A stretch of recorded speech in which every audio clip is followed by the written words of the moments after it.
Working with non-native CAD data, whether you're in a multi-CAD environment or simply receiving design files from different sources, is commonplace in nearly every engineering organization.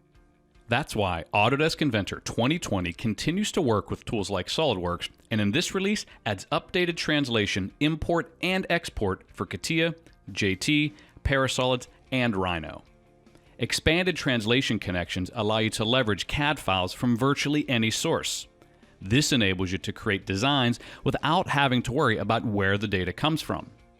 Additionally, the latest update makes it easier than ever to connect with Fusion 360 for generative design workflows to Inventor. Now, you simply reference the Fusion 360 files, eliminating the need to import and export. Users can access generative design right inside of Fusion 360 as part of their product design and manufacturing collection entitlement.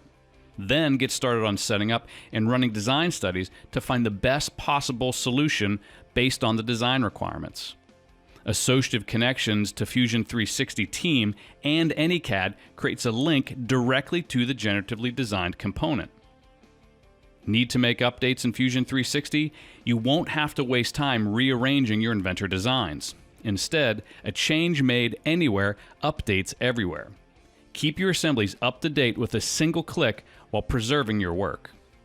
Autodesk Inventor with AnyCAD technology makes it easier than ever to work with anyone regardless of the CAD environment.